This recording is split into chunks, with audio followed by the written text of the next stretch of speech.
Bonjour à tous et bienvenue dans 6 minutes chrono, l'émission quotidienne de la rédaction de Lyon Capitale. Aujourd'hui, nous recevons Yann Botrel. Bonjour. Bonjour. Alors, vous êtes hypnothérapeute, addictologue et adjoint à la culture et la communication à la ville de Charly, donc une ville de la métropole de Lyon, au sud de la métropole de Lyon. Et avec vous, on va parler de la pratique du chemsex, qui associe le sexe à la drogue, en gros, et vous alertez sur le fait que c'est une pratique très dangereuse. Expliquez-nous. C'est ça. Alors, le chemsex, pour expliquer un petit peu mieux ce que c'est la contraction de chemical sex, le sexe sous drogue, ou prendre des substances psychoactives dans le but d'intensifier, de prolonger ou de favoriser les rapports sexuels. Le sexe sous drogue, ça a toujours existé en réalité, sauf que depuis 2010, l'époque où on commence à voir ce phénomène qui nous vient des pays anglo-saxons, on s'aperçoit qu'il y a des pratiques très dangereuses du fait de plusieurs choses. D'abord, l'apparition de nouvelles drogues, qu'on appelle les nouveaux produits de synthèse, qui sont fabriqués dans des laboratoires chinois, et puis l'arrivée d'Internet, puisque aujourd'hui, se procurer ces produits sur Internet, c'est très facile et c'est pas cher, et puis les sites de rencontres géolocalisés, et tout ça fait qu'il y a des pratiques de sexe sous drogue qui se sont développées, principalement dans les milieux sexuels, mais pas que, justement. Et c'est un grand danger parce qu'il y a des décès chaque année, et notamment dans la métropole de Lyon, du fait de cette pratique. Donc il y a une augmentation significative là ces dernières années.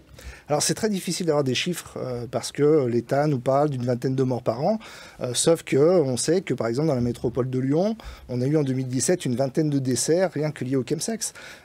Donc c'est difficile d'avoir des chiffres. Une vingtaine de décès uniquement liés à cette pratique. C'est ça. Alors il y a eu des enquêtes de l'ARS, l'Agence régionale de santé, qui en ont authentifié 8 ou 9, mais enfin on sent qu'il y a quand même des choses compliquées, on a du mal à avoir des données.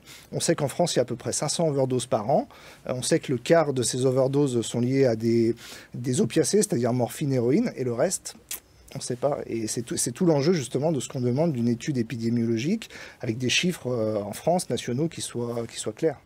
C'est quoi le plus gros risque? C'est des overdoses, justement? Alors, il y a plusieurs risques, effectivement. Il y a des risques aigus d'overdose parce que ce sont des substances qui sont fabriquées donc, dans des laboratoires. On ne sait pas trop ce qu'il y a dedans. Pour des dizaines d'euros, on se les procure sur Internet. Et puis, il y a les mélanges. Aujourd'hui, si on mélange certaines substances, alors notamment une autre type de drogue qui est le GHB, GBL, si on le mélange avec de l'alcool, ça peut créer des comas et des overdoses. Et puis, au-delà du risque très aigu, il y a le risque d'addiction. Il y a le risque de rapport non protégé puisqu'il y a beaucoup de contamination. On ne parle plus beaucoup du VIH, mais malheureusement, il y en a encore beaucoup.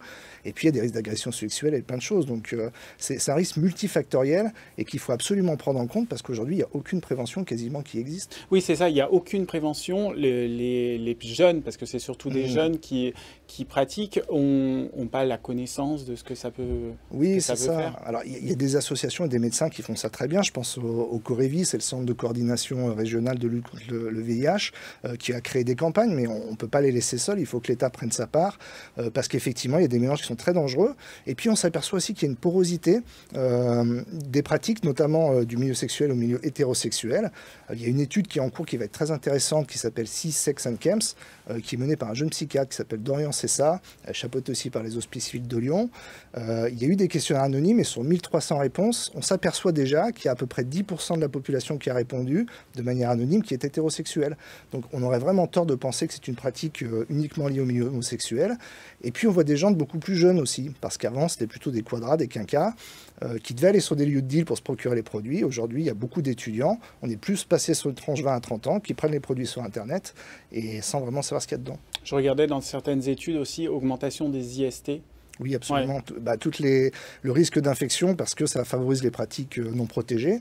Donc le sida, aujourd'hui en France, il y a un Français toutes les heures qui apprend sa séropositivité. À l'heure où je vous parle, il y a à peu près 30 000 personnes qui sont contaminées par le VIH sans le savoir en France. Donc c'est vraiment un enjeu et la prévention n'existe plus. Pour le sida, on n'entend plus parler. Oui, parce que vous dites une personne toutes les combien? 30 Toutes les heures. Toutes les heures qui l'apprenaient, mais il y en a beaucoup aussi qui ne le savent pas. Oui, c'est un vrai enjeu. Et puis, il n'y a pas que le sida, il y a les hépatites, syphilis, il y a tout ça. Donc, c'est un vrai enjeu de santé publique. Et comme vous dites, le problème aussi, c'est la prévention. Il n'y a pas du tout assez de prévention autour de ces pratiques. Et vous dites autour du VIH, du sida aussi, pareil. Oui. Il y a un laisser-aller. On a beaucoup parlé de la Covid pendant 2 ans, donc à juste titre, c'est une pandémie mondiale. Je voudrais rappeler un chiffre quand même, c'est que la Covid en 2 ans a fait 130 000 morts. Bon, c'est énorme. Les addictions, si on élargit un peu le spectre, alors le chemsex peut en faire partie, mais toutes les addictions en général, c'est 120 000 morts par an depuis des années. Donc on voit qu'il y a un vrai enjeu de santé publique. Les addictions, le VIH, les infections sexuellement transmissibles. Et c'est vrai que c'est des sujets qu'on a un peu oubliés, qu'on a mis de côté.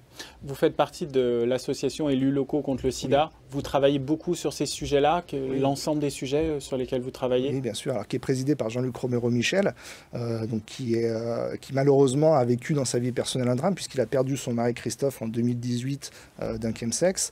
Et aujourd'hui, on travaille sur ces sujets-là, le sida en général.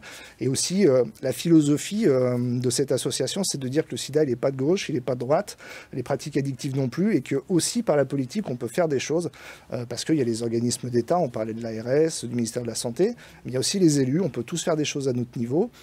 Et puis avec ce message aussi que je trouve très bien, qu'aujourd'hui la politique elle est très décriée, et parfois à juste titre, on s'en est un peu donné la peine, et de dire, ben voilà, pour des causes justes, on peut se mettre à gauche, on peut se mettre à droite autour d'une table, quel que soit notre bord politique, et faire des choses concrètes pour agir et relancer la prévention contre tout ça. Eh bien, Yann Botrel, on vous remercie. On vous remercie de votre venue sur le plateau. Et nous, on se retrouve très vite sur lyoncapital.fr pour toute l'actualité de la métropole de Lyon. Au revoir.